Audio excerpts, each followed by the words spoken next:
The first thing that bothered me about the motel was the screaming through the pipes. Not loud screaming, not horror movie screaming, just somebody crying hard enough somewhere in the walls that the pipes vibrated with it. I remember standing behind the front desk around 1:20 in the morning holding a plastic cup of stale coffee, trying to figure out if it was coming from upstairs or underground, and then the sound stopped the second the office phone rang. The caller didn't say hello, just whispered. You opened it.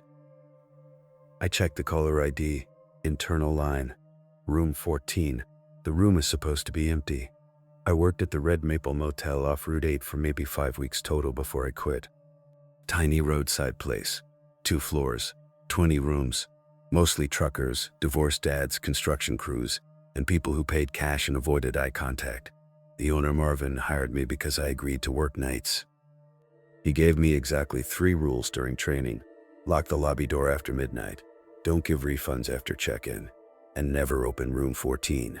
He said that one strangely casual, like he was reminding me to refill the ice machine. Door sticks anyway, he told me. Just leave it alone. I laughed a little because I thought it was some weird motel joke. He didn't laugh back. The thing about small motels is you learn the rhythms fast. Which rooms had noisy AC units?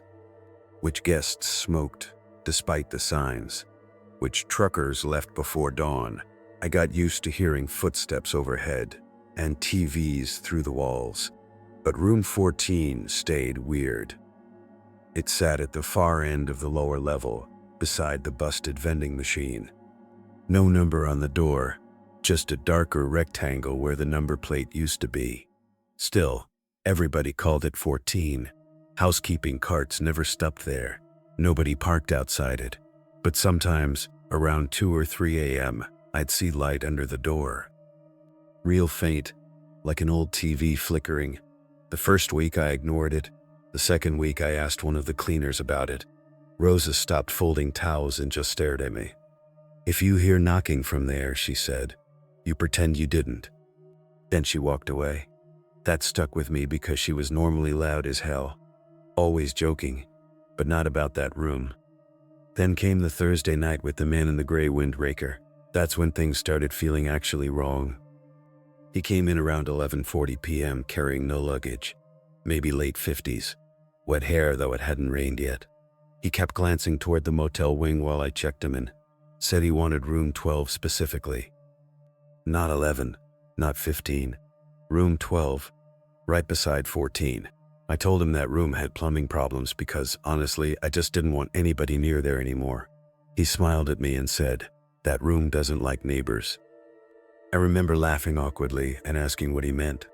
He ignored the question completely. Paid cash, exact amount. Then, before leaving the office, he leaned close enough for me to smell cigarette smoke on his jacket and said quietly, if someone knocks from inside 14, don't answer the second knock.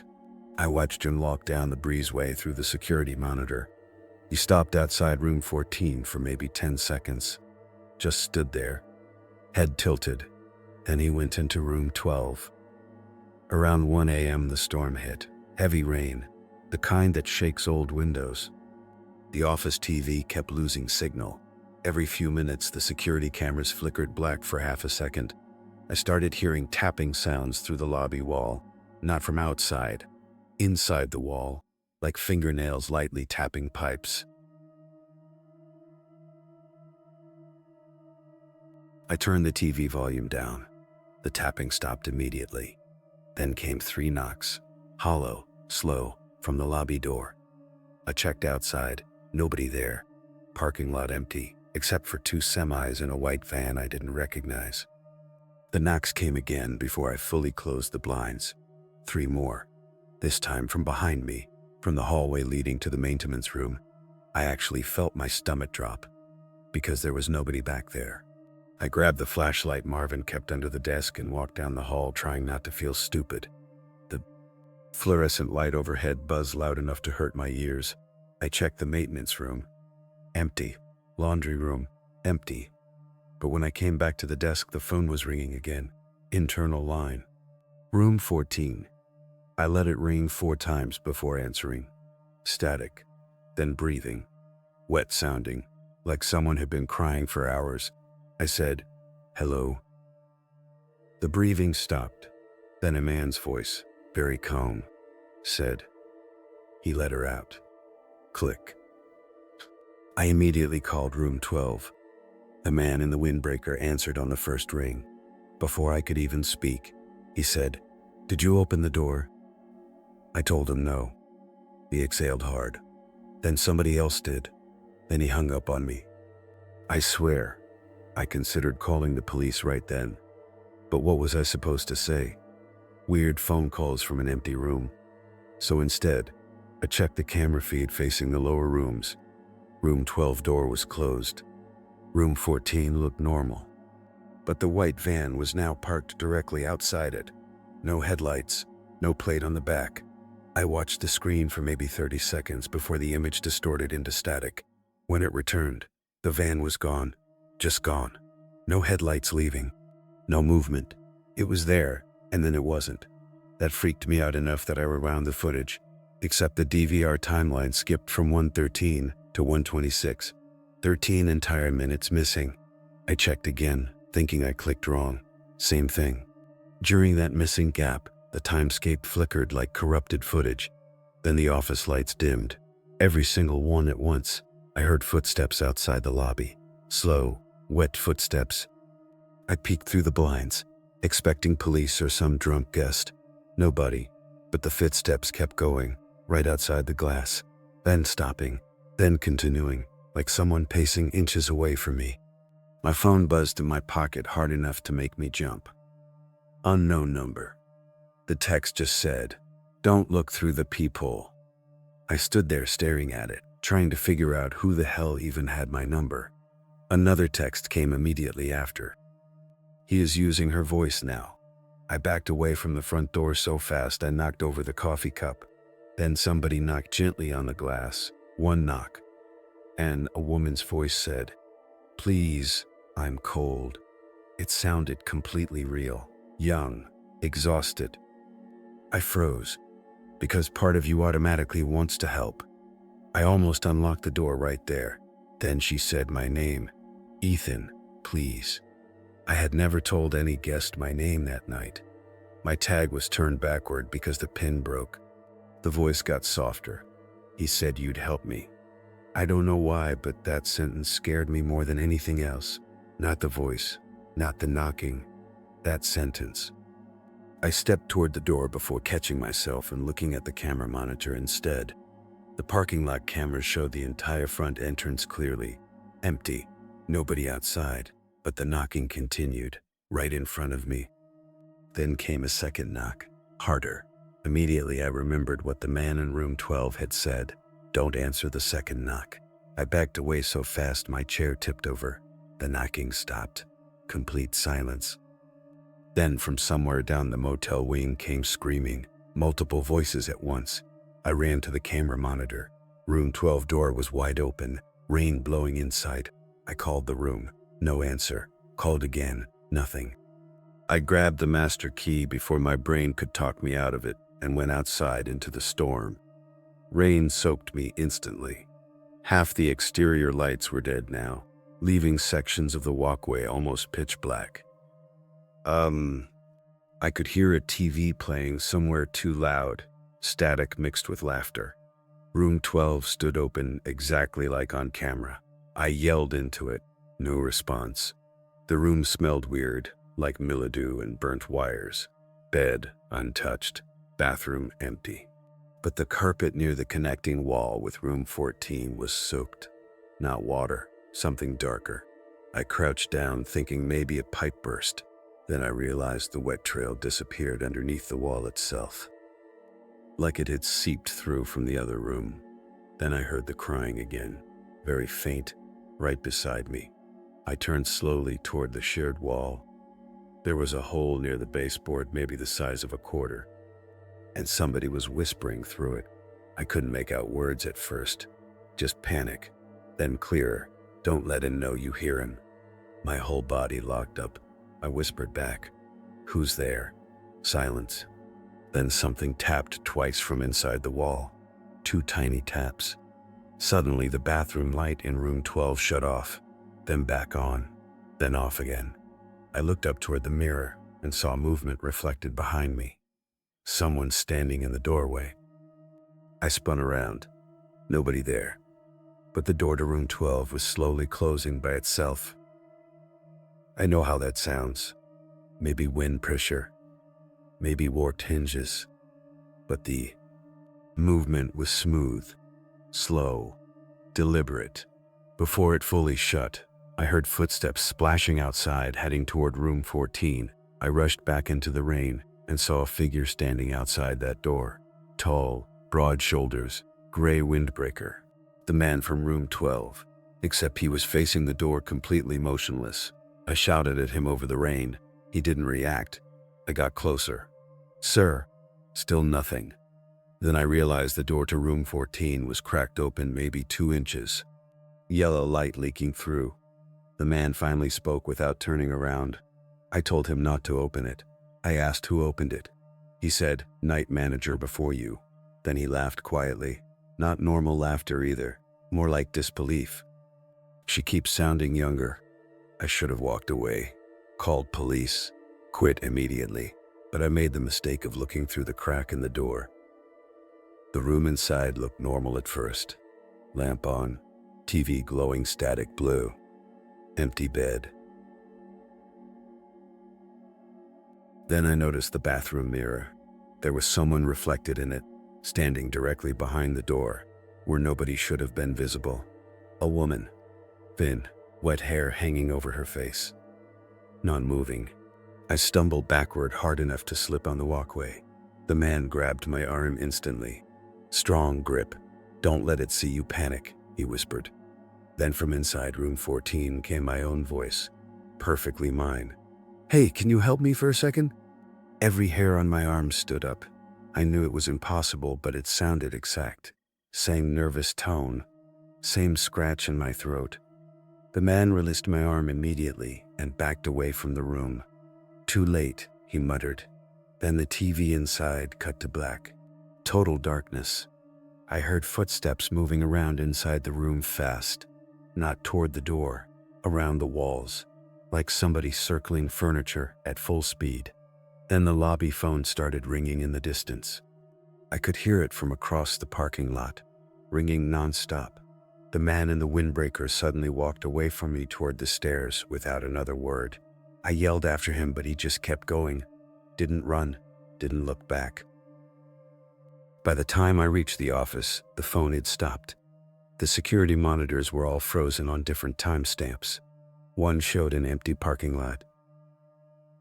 Another showed me still standing outside room 12, even though I was clearly inside the office now. Another showed the hallway outside room 14. The door was open wider there, and somebody was crawling out. I blinked and the screen went black. Every monitor dead. Then the lobby bathroom door creaked open behind me. I know this sounds dramatic, but I genuinely couldn't move for a second. Water dripped slowly inside the bathroom. Tap, tap, tap, tap. Then a woman's voice from inside said very softly, "You answered the second knock." I ran. I grabbed my keys and left to the back office exit into the storm without even cocking out. I drove 30 miles before stopping.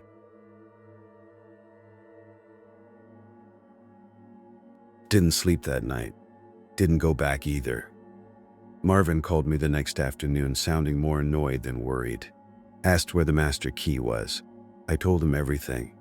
Long silence. Then he said something that still bothers me now. "Did it use your voice yet?" I hung up immediately.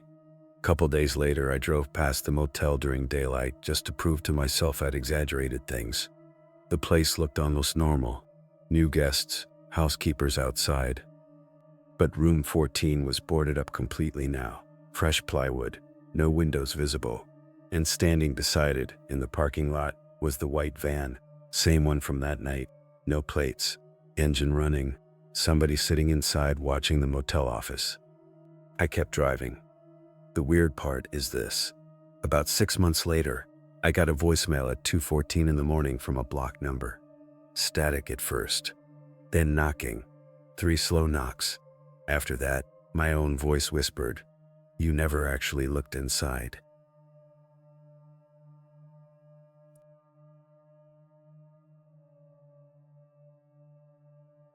The knocking started from inside room 14, while I was standing alone at the front desk looking at the key hanging on its hook. I remember freezing, because there was no way anyone should have been in there. The room had been locked for months, and the key was right in front of me, swaying slightly from the old brass board behind the counter. 3 slow knocks, then silence, then 3 more. I actually laughed for a second because I thought maybe a pipe had shifted somewhere. But then the motel phone rang. I picked up. Nothing. Just static. Then a voice, so quiet I almost missed it. "Don't open 14. The line went dead. It was my 3rd week working nights at a roadside motel outside Amarillo. Not a chain, just one of those aging places truckers stop at because it's cheap and convenient. The owner, Rick, had exactly one rule he repeated during training. If anyone asks for room 14, tell them it's under renovation.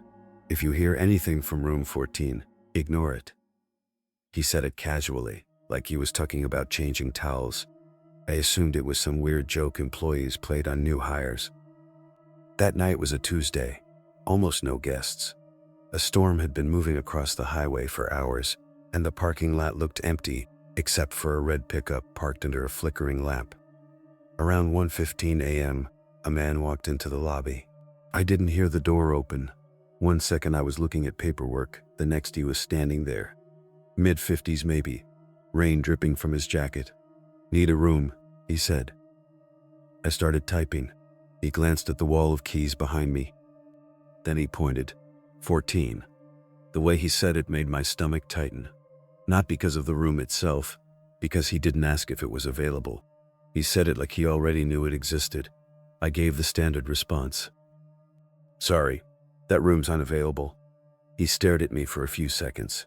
Not angry, not disappointed, just watching. Then he smiled a little. "Still unavailable?" I remember feeling annoyed. "Yes, sir." He nodded slowly. And he left without renting anything. Didn't ask for another room, didn't complain, just walked back into the rain. I watched him cross the parking lot through the lobby window. Except, he never reached a vehicle. I followed him with my eyes until lightning flashed. For a split second, the entire lot lit up. Nobody was there. I checked the camera feed. A few seconds of static. After that, the parking lot camera was spontaneously everywhere. Mine displayed 14. I knew was a pain. I stared at it, ringing. The key was still hanging on the wall. Eventually I answered. Static again. Then something that sounded almost like breathing. Not heavy breathing, nor like somebody standing very far away near an open microphone. I hung up. The phone immediately rang again. Same room. This time I unplugged the desk phone. It still rang. That's what made me get nervous. Not scared, nervous. The kind of feeling where your brain starts checking for logical explanations faster than usual. I plugged it back in. The ringing stopped. Around 2 a.m., I called Rick. He sounded irritated until I mentioned room 14. Then he got quiet. "You didn't open it, right?" "No." "Don't." "What's in there?" Long pause. "Nothing." Then he hung up. That answer bothered me more than if he told me it was haunted. Around 2:30, a truck pulled into the lot. Big white semi. The driver checked in. Nice guy, tired. I gave him room 12. 20 minutes later, he came back looking confused. "Somebody keeps knocking on the wall." "No, sounds like the room next to mine." Room 14 sat beside room 12. I told him that room was empty. He shrugged, went back. 10 minutes later, he returned. "Listen, man, somebody's in there." I grabbed a flashlight and followed him. The rain had stopped by then. The motel felt strangely quiet. No highway noise, no wind, just silence. We stood outside room 14. Nothing. Then, knock, knock, knock. From inside, the truck driver looked at me. "See, I did, clear as day. 3 knocks. Then nothing." I checked the handle. Locked. I crouched and looked through the gap beneath the door. Dark inside. No movement. No light. The truck driver backed away. "Can you call the cops or something?" I didn't know what to tell him. Eventually, I moved him to room 3 on the other side of the property. Problem solved. At least temporarily. When I returned to the office, the security monitor was displaying footage from a camera we didn't have. I know that sounds impossible, but that's exactly what happened. Instead of showing the lobby, the screen showed a motel hallway. Different carpet, different walls. A timestamp in the corner read 3:08, except it was only 2:47. I watched for maybe 5 seconds. Then a figure walked across the frame. The image cut to static. Came back. Everything was normal. I checked a recording system. No saved footage. No extra camera. Nothing. Around 3:15, another guest arrived. Young woman, traveling alone. She signed in, then looked around the lobby. "Where's room 14? My heart actually skipped. "Why?" She blinked. "The GPS told me to park by room 14. I thought she was joking. She wasn't. She showed me her phone. The motel map on her navigation app displayed a marker sitting directly on room 9. By the time I looked closer, the map refreshed and the marker disappeared. She accepted room 9 and never mentioned it again. After she left, I walked into the back office and found something strange. The maintenance binder. I'd seen it before. Old repair logs, receipts, nothing interesting, but someone had left it open on the desk. I hadn't touched it. The page showed an entry dated 8 years earlier. Room 14, water damage, lock replaced. Room sealed. Then another note below it, different handwriting. Do not issue key. There was no explanation, just that. At 3:40 a.m., the power flickered. Every light in the office dimmed. The security screens blinked off. When they came back, room 14's door was standing open. I could see it clearly on the exterior camera. My stomach dropped. I looked at the keyboard. The key was gone. I ran outside immediately. The door appeared closed from the parking lot, locked, exactly as before. I checked the camera feed again. It still showed the door open. Live, not recorded. Live. The real door was closed. The camera door was open. Then somebody stepped into view inside the camera image. Just a silhouette, standing in the doorway looking directly toward the lens. I spun around. The actual doorway remained empty. When I looked back at the monitor, the figure was gone. That's when I seriously considered quitting. Not because I believed something supernatural was happening, because I felt like I was losing track of reality. Around 4 a.m., the disc phone rang again. Room 14. I answered before I could stop myself. A man spoke this time. Calm voice. "You opened it." "No, I didn't." "You will." "Who is this?" Silence. Then, check the guest log from May 17th. Click. The line died. I almost ignored it, but curiosity got me. The motel kept old records in filing cabinets. May 17th from 8 years earlier took some digging. Eventually, I found it. One guest listed in room 14. No checkout time recorded. No notes. No follow-up. Just a name. Daniel Mercer. The same last name as the man who had asked for room 14 earlier that night. I remembered because it stuck out when I checked his ID. My pulse started climbing. Around 4:20, headlights swept across the office windows. The red pickup from earlier rolled up to the lobby. The same man stepped out. Rain had stopped hours ago, but his jacket was still wet. He entered and looked exhausted. "Need the key?" I told him no. He nodded like he'd expected that. Then he pulled out a photograph, an old faded Polaroid. It showed a motel room. Room 14. Standing near the bed was a man who looked exactly like him, only younger. "That's my father," he said. "He disappeared here." I didn't know what to say. He continued. "Every few years, people start hearing things again. Then it stops." "What things?" "Knocking." He stared at the key hook behind me. The hook was empty. The key had vanished sometime during the last hour. I hadn't noticed until then. We searched the office. Nothing. Every drawer, every cabinet. Gone. Then we both heard it. 3 knocks, directly above us, not from room 14, from the ceiling. We looked up. Another 3 knocks answered from somewhere deeper in the building. Then another, like something moving through empty spaces overhead. The man went pale. That didn't happen before. We stood there listening. The sounds continued for maybe 30 seconds, then stopped completely. Around 4:45, dawn was starting to lighten the horizon. The man suddenly pointed toward the security monitor. Room 14's door was open again. This time, both the camera and the real room matched. We could see it from the office window. The door stood half open. Neither of us moved for several seconds. Then he started walking toward it. I followed because I didn't want him going alone. We crossed the lot. The air felt strangely cold, not freezing, just wrong. The door creaked slightly in the wind. Inside was darkness, dust, old furniture covered in sheets. Exactly what you'd expect from a room abandoned for years. Nothing dramatic, no bodies, no signs of anyone living there. The man stepped inside first. I stayed near the doorway. Then he froze. "Do you hear that?" I listened. At first nothing. Then faintly, a phone ringing. Somewhere inside the room, we followed the sound to the bathroom. There was no phone in the bathroom, yet the ringing continued, coming from behind the wall. The man touched the tiles. One section sounded hollow. Maintenance eventually found a sealed cavity there weeks later, but at the time we didn't know that. We just stood there listening to the ringing. Then it stopped. Complete silence.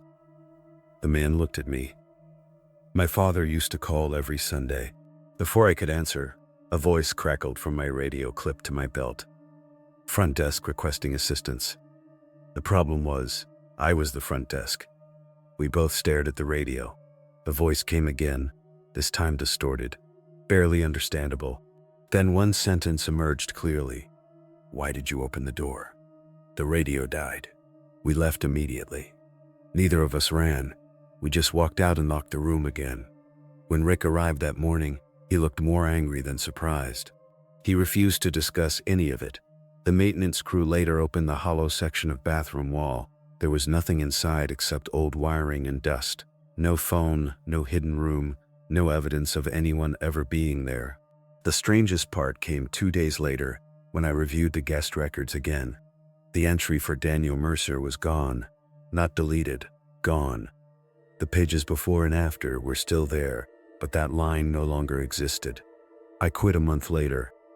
Last year, I drove past the property while traveling through Texas. The motel had been demolished. Empty lot, no building, no rooms, nothing. But as I slowed at the intersection, my phone briefly connected to an unknown Wi-Fi network. The network name was only 2 words, Room 14. And before it disappeared, a notification popped up on my screen showing a missed call timestamped 8 years earlier.